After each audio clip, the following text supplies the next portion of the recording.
of the most popular episodes of the Active Travel Adventures podcast were interviews I did with husband and wife adventurers Harry and Linda. They went to Machu Picchu and Mont Blanc together, and I interviewed them separately about their adventures in the early days of this podcast. I find it amusing that each month they seem to trade places as to which one is the most popular episode for that month that's not a current release. This podcast has grown tremendously since they were first broadcast, and I thought it might be fun to reintroduce them to those that might have missed them the first time around. Both of these adventure destinations are high on my personal bucket list. I'm hoping to do Mont Blanc next year and Machu Picchu the following. So please enjoy this return visit to Mont Blanc, which takes you hiking through Italy, Switzerland, and France with our guest Linda. Please listen out for the way that you hear the joy in her voice as she recreates her adventure for us. You'll learn why she and Harry have become addicted to adventure travel. Welcome to the Active Travel Adventures podcast. I'm your host, Kit Parks, and my mission is to bring you epic but doable adventures from around the world. If you're like me, you don't want to live an ordinary life. You want to live a kick-ass life. And one way to do so is to add adventure travel to your life. I find adventure travel brings out the best in me. It challenges me, it encourages me, it enlightens me, and it inspires me to lead a bigger life. On this program, you'll learn about amazing adventures from around the world, plus get the tools and information you need so you can do these adventures with confidence. You'll come home feeling empowered and with amazing memories and stories that you can relive forever. And don't worry, the bar is such that my relatively fit 58-year-old body, particularly with some training, can do these adventures, and you can too. So let's get started with today's adventure. Considered by many to be the most beautiful hike in Western Europe, and some people would even argue the world, the Tour du Mont Blanc, or the Mont Blanc circuit, travels through France, Switzerland, and Italy through the majestic European Alps.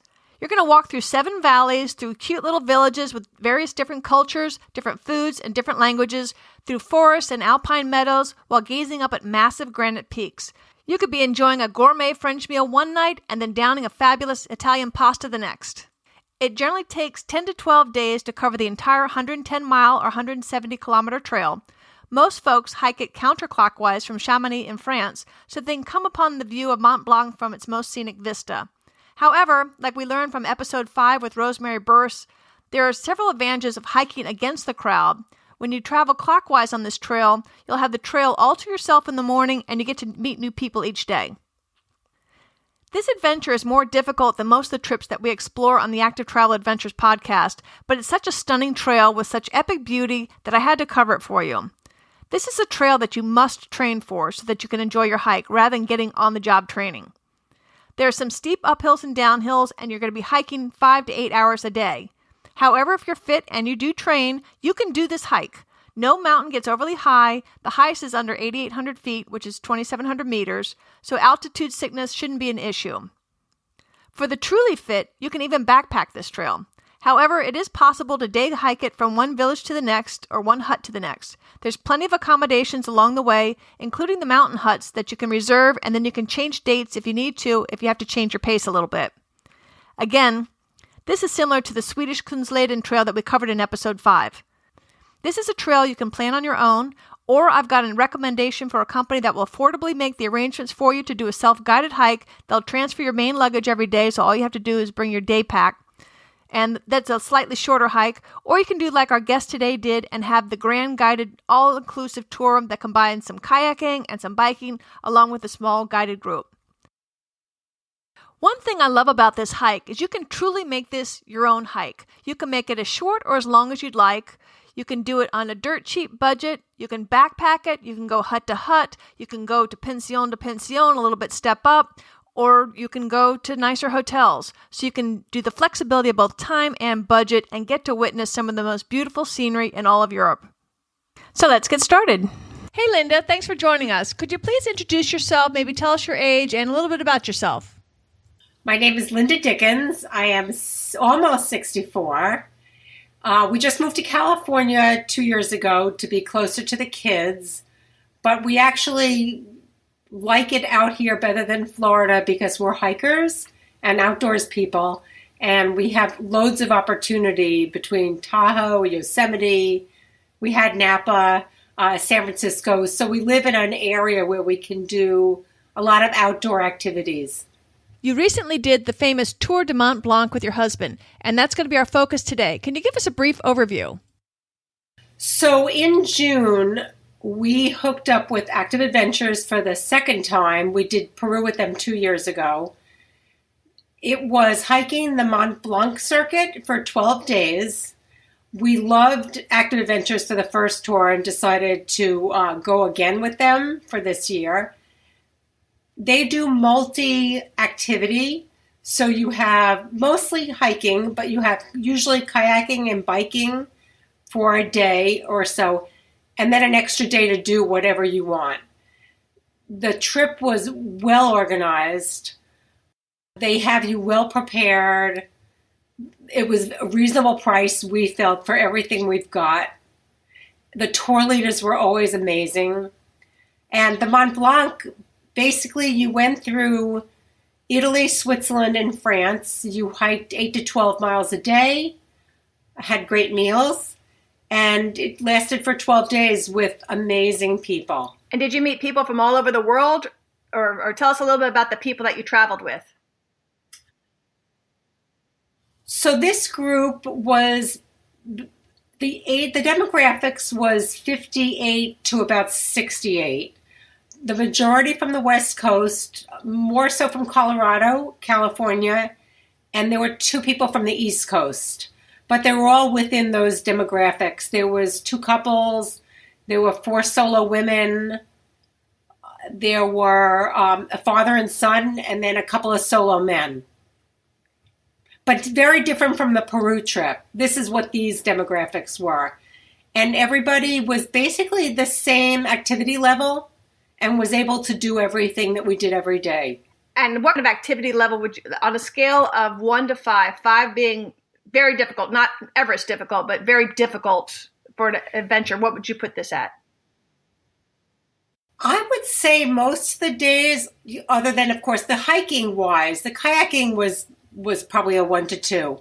But the hiking, I would say between 4, maybe some 5s. I mean, we didn't do any rock climbing, but there was some intense fields, snow fields that we climbed, snow bridges that we crossed, mountains that we went up.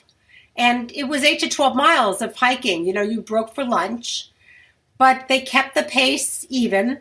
So there were really none of us that hung behind or lagged. We pretty much came up with the guide who was from Chamonix, and he was wonderful. And what would you, I know that you're quite an athlete. Would you say that the other participants on this tour were as athletic as you, or could somebody that's not as ambitious as you do it? I actually think they were more athletic. I think they were more athletic than us because the Colorado and California people were all avid hikers. And we just moved to California, so we're not hiking as much, maybe once every couple of weeks. But, we kept up with them. We were probably the least balanced with that activity level. I think they were above us, but, we held our own and had no problems. Is it something that somebody like me who lives in the flatlands with no mountains could train for? Or is it something that might be too ambitious for somebody like me? I think absolutely anybody could do it. We did Peru living in Florida. So I think it's slow and steady gets you there. And you just have to have a positive attitude. I mean, there were some tough parts, but you just forge ahead with everybody else. Because you have to. You can't lag behind, and you don't want to hold anybody up. And everybody helps each other. And so that encouragement does help a little bit because you know it gives you that extra spurt, doesn't it? Absolutely. I mean, when you're ahead 8 to 12 miles, like the next day, everybody was so supportive, and we all just got along so well that we were like one big team, climbing the mountains. And you didn't know any of these people before this trip, right? They're just people that you got matched with because of this tour. Is that correct? We actually knew one fellow that did Peru with us 2 years ago. He was from Colorado. And he does probably about at least 2 big trips a year. So we did know Phil. He was with us on this trip. And so at the end of the day, these are pretty grueling days. So how are you feeling at the end of the day? And then tell me how you feel in the morning. So in the morning, we all got together for breakfast at the hotels that we were at. And we would have picnic lunches every day. So they would spread out little baggies with parts of our lunch. The women would usually take the bread because it was light, but there was always cheese, fruit, salads. We would pack our bags. They would either drive us to the starting point or we would hike to the starting point. And the John Mark, who was our leader, would say, we're going to have lunch up there. And we would be looking up there and saying, it's way up there, we're going to have lunch. And then you start hiking and the time goes so fast because the views were amazing. And then you would keep looking back at the village you hiked up from and you would be amazed that we got that far. Then they would spread out our lunch and we'd have a beautiful picnic lunch every day. We'd sit, we'd chat, we'd rest a little bit. And then we would get up to finish the hike. The end of the day, we'd get back, meet for wine about an hour later, and have a great dinner and just talk about what we did and, what the next day was going to be like. But it was just an amazing feel of accomplishment when you were done. Because in the morning, you had no idea how the day was going to go. But there was definitely a feeling of accomplishment between all of us at the end of the day. And even though you're hurt and even though you're exhausted and probably a little sweaty and dirty, why do you do trips like this instead of sitting on a chaise lounge in the Bahamas with a fruity drink or something? It's really knowing that we did it. I mean, when we did the Inca Trail in Peru, to tell everyone you did that, when we told people we were hiking the Mont Blanc circuit, they're amazed. And when we finished the tour, we're already looking for what we're going to do in 2018 because the tours themselves they made you feel that you were really capable of doing more than you ever thought you could. And we don't want to stop. I mean, we're hooked. And I do marathons, and some of these were harder than a marathon, but more satisfying because it's such a different area that you're going to. And the people you meet, even the people, not the people you're hiking with, but the people you meet at the hotels and the people that you meet on the streets or on the path, that's what makes it amazing. I totally agree. I mean, it's like you're mirroring my exact feelings. So that's amazing. Do you feel changed when you come back from these trips somehow? Well, we never stop talking about them. We definitely feel changed because we've never really done this before and we're both in our 60s. And the fact that now that we're starting these adventures gives us a lot to look forward to in the future because it just shows us that there's really no limit. I totally agree. What was the thing that made you take that first leap to say, hey, I think I'd like to try that? I mean, it's not a normal trip. Most people don't do trips like this. They think we're crazy. They're excited for us, but they think we're nuts. I don't really know how. I must have Googled Machu Picchu because we always wanted to do that. And I looked at active adventures, and a lot of people, we live in a 55 and over, and a lot of them do much less vigorous tours. And active adventures was more than, let's say, a backroads. It pushed your limits a little more. They told you exactly what you were in line for. They really explained everything and what the itinerary was.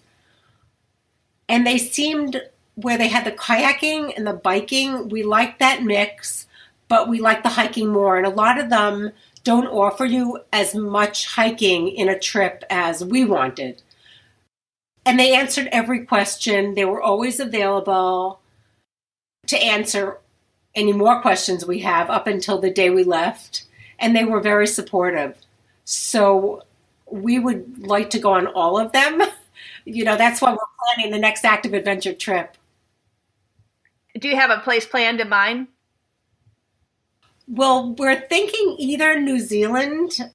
There were people on our trip. This was a very unusual trip from the last one.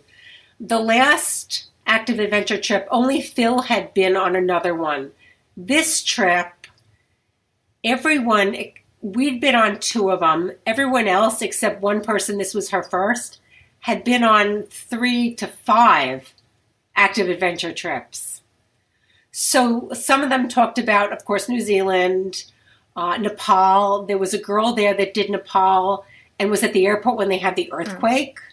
She had stories about that. Phil has done Patagonia, some other one in South America. So it was an unusual trip where they had done many active adventure trips and talked to us about them. They did screen you to let you know physical wise, so they wouldn't let, say, a 10-year-old kid do this trip. They had some kind of parameters to be sure somebody was suitable for the trip. They do ask you quite a few health and activity level questions. The Peru trip, there was a family of 4, and there was a daughter that was 15.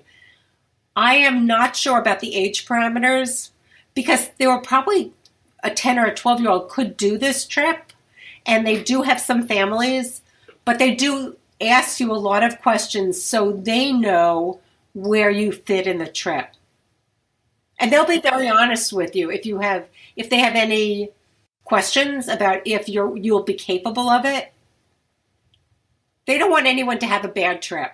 How would you describe the landscape? I'm sure the pictures I've seen don't do it justice. We went in June, so there was still quite a bit of snow. And they said it would have been gone in 2 weeks. But June is a good time for us to go away. The mountains, now that we moved to California, we have a Mount Diablo behind us. That's it. These mountains were mind-boggling. They were just spectacular. And because there was still a lot of snow on them, they made them even more beautiful. And the fact that you would, hike into the valleys, climb the mountains, the terrain was completely different. I mean, we slid down snowfields, we crossed snow bridges, we hiked through cow pastures and sheep pastures. But the scenery was always spectacular. And we were very lucky. We had 12 days of gorgeous weather. Sometimes it does rain. I think it has some rain, but we were really very fortunate. But we were prepared. I mean, we had our rain gear, if it did, so we were never unprepared for what to expect. And they are transporting your luggage every day, right? You're not backpacking. You're day hiking, correct? We're day hiking. We had a driver, Corinne, that was amazing. They took our suitcases to the next hotel. There was one hotel, I believe in Courmayeur, we stayed 3 nights. That was the longest.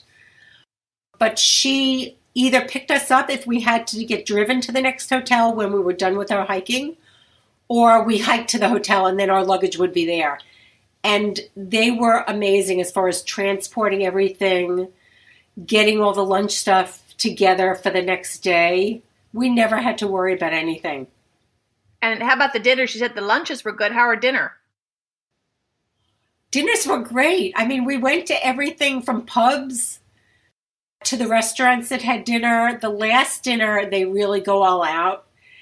We had foie gras, we had duck, we had wine. It was amazing. But the dinners, some of them were just pubs, and some of them were just local restaurants that were just great to meet the locals.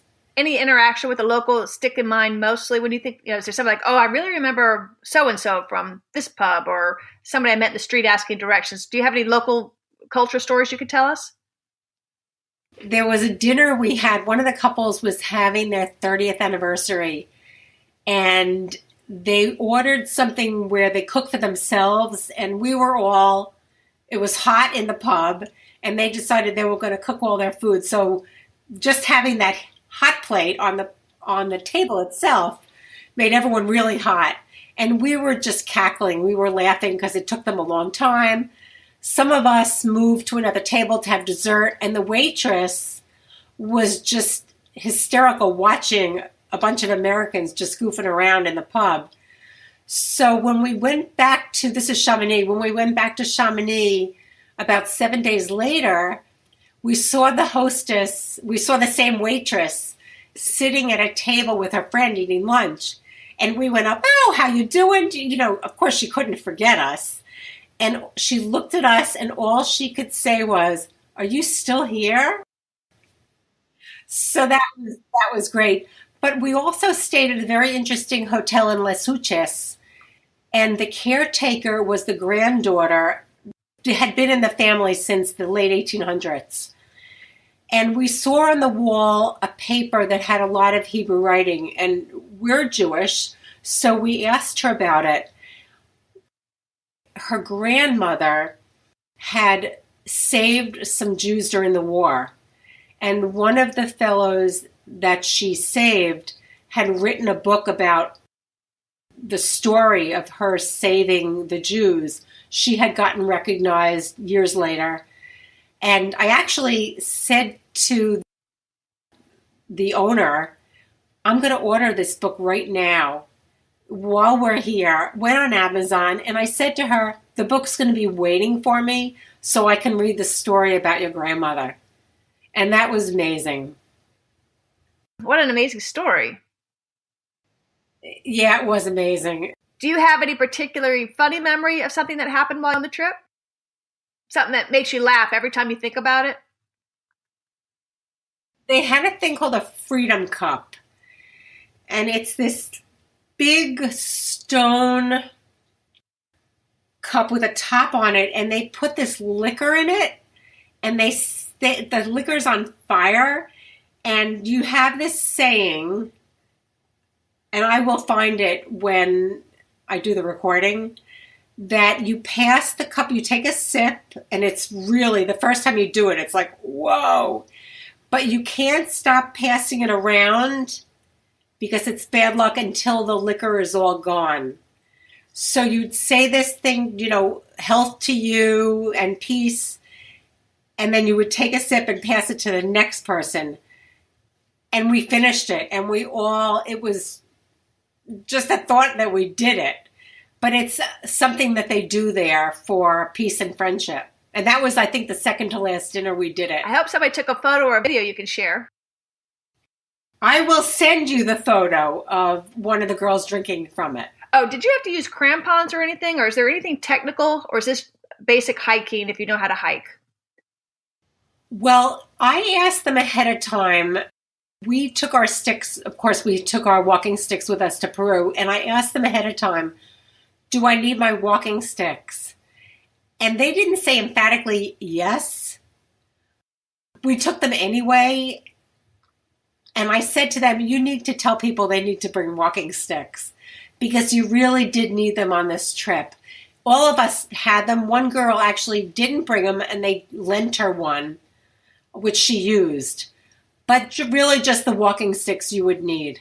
They give you a packing list that to the T, we took every single thing on that packing list.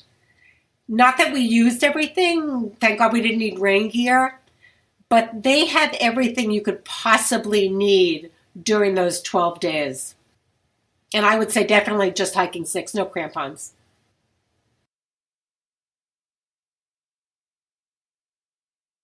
Well, we did slide down a couple of snow hills. That had to be thrilling. But enough to stop before, you went anywhere dangerous. If you run into somebody you haven't seen in a while, but they know you went on the trip, and they say, oh, how was Mont Blanc? What hits your mind first? What do you think of first? I wasn't sure if you needed any special supplies like crampons in case you did glacier walks or because such. Everyone here thinks we're out of our minds. I think just the fact, just telling them how beautiful the whole area is and the mountains. I mean, we still can't forget that whole, what it looked like. Harry's in the process of doing our book on it. And then we had the opportunity to go hang gliding. I went tandem. I think it was hang gliding off the mountain. That was in our free day. So there was opportunities to do other things on your free day also. Probably the hang gliding was pretty impressive that I did it. And I may never do it again, but I did it. I'm not sure I could do that. I'm proud of you there. And is your free day in Chamonix? Where's the free day? The free day was in Chamonix. So that was the last full day we had there. Some people hiked. Quite a few of us. I think there were 7 of us that went hang gliding. Some had done it before. Harry and I had never done it before. But that's what we did on our free day. And they recommend the group that you go to, and they arranged everything. We just met them and did it. But there were so many people hang gliding. When you see them against the mountains and the clouds, you're like, oh my God, they're pretty high up. And it was something to be seen. Yeah, I'm not sure I'd have the courage to do that. I'm a bit of a scaredy cat about things like that. I feel comfortable hiking, but I don't know about that up in the air stuff. So anyhow. I don't like heights. And they said to me, oh, you run off the mountain and then you're up in the air. So I got hooked up with the guy that was tandem with me. I made sure he had a family that he loved. And I was the first one. He just said, stand up and take one step. We weren't even near the edge. And before we knew it, we were in the air. And I was like, whoa. So I didn't have time to anticipate to be scared. But it was amazing floating over the villages and seeing everything from that height. I mean, you were way above the mountains. I mean, it was pretty spectacular. Now you're up in the air and there's no going back. Were you scared, or it's like, okay, I'm just going to go with it and enjoy it? Or how do you feel then?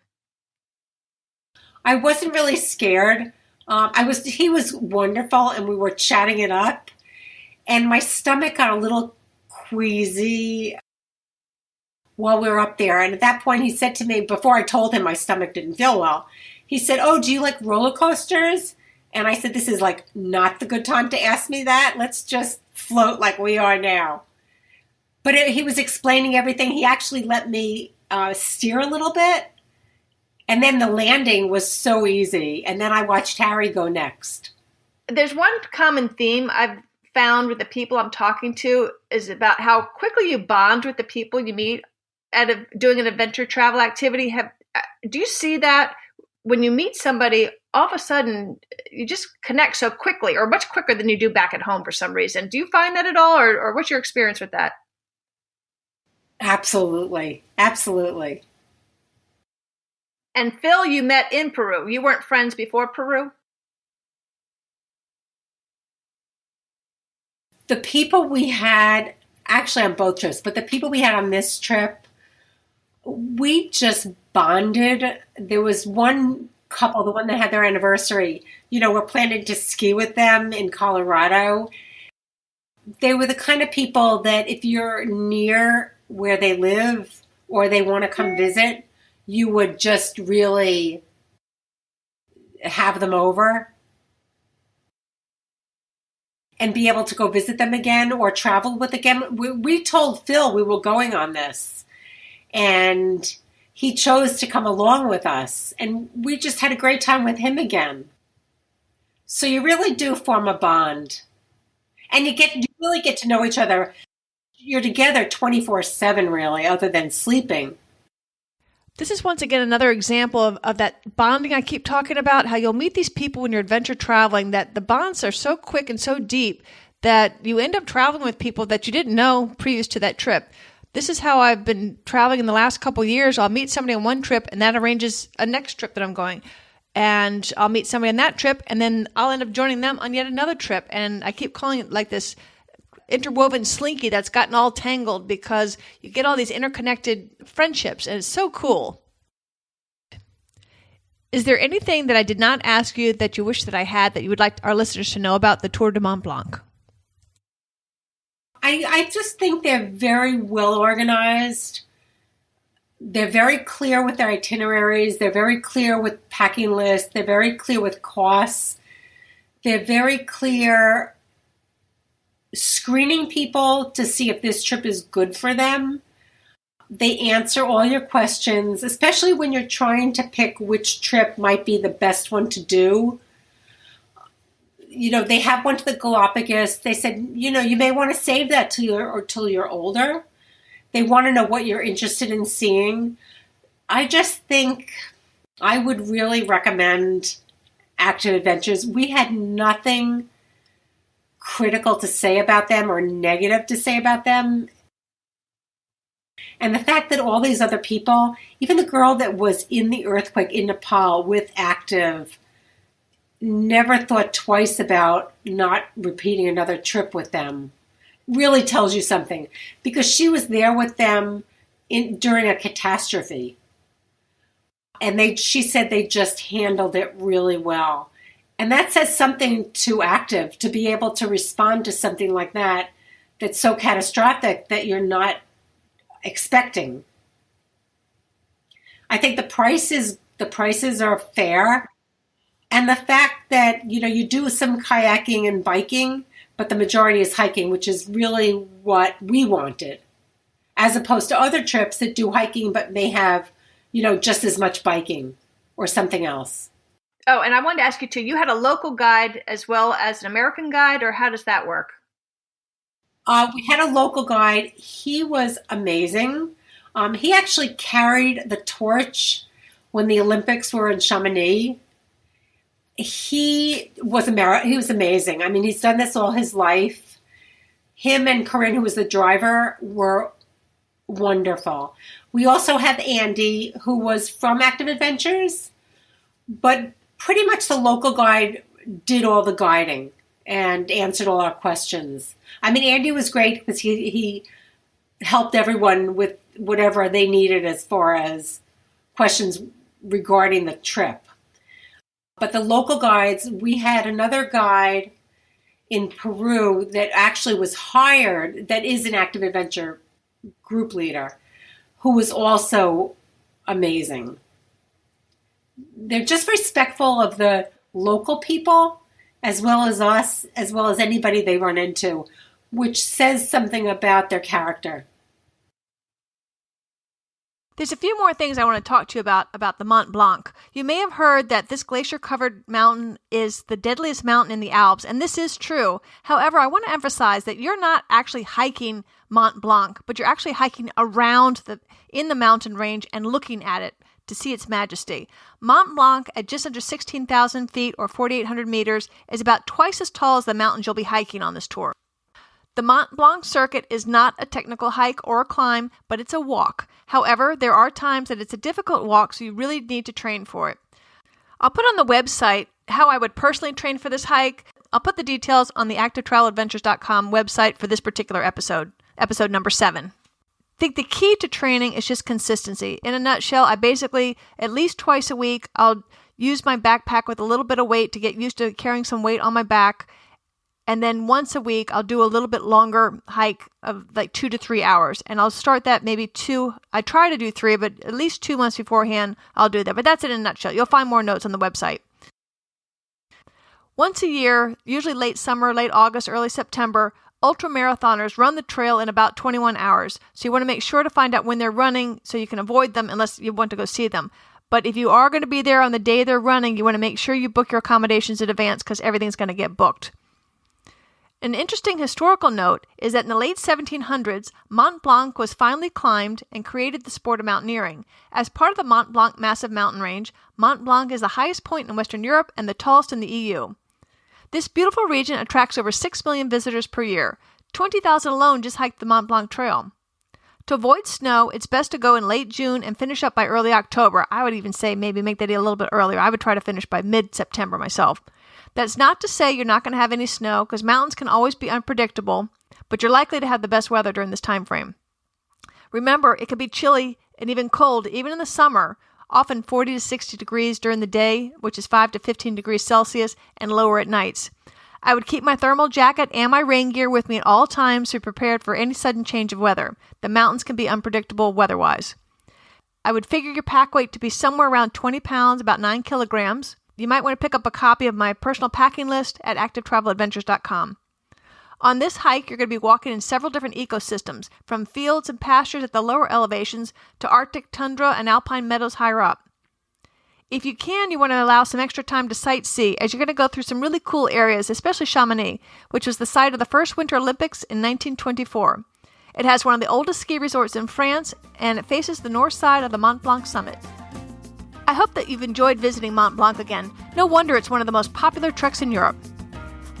Please subscribe to the podcast so you don't miss a future episode. If you're not sure how to, just go to the front page of the activetraveladventures.com website and I'll walk you through it. I'd ask you to please share this episode with some of your adventurous friends. Better yet, why don't you grab your friend and plan to hike the Mont Blanc together? While this trail is perfect for solo hikers, it's also great to have companionship as well. And be sure to pop me an email and let me know how you did, and post some photos on the Active Travel Adventures Facebook group. Our thanks to Linda for sharing her adventure. If you want to connect with Linda, you can find her on Facebook at Linda Cohen Dickens. I'll be back in 2 weeks, and until then, this is Kit Parks. Adventure on!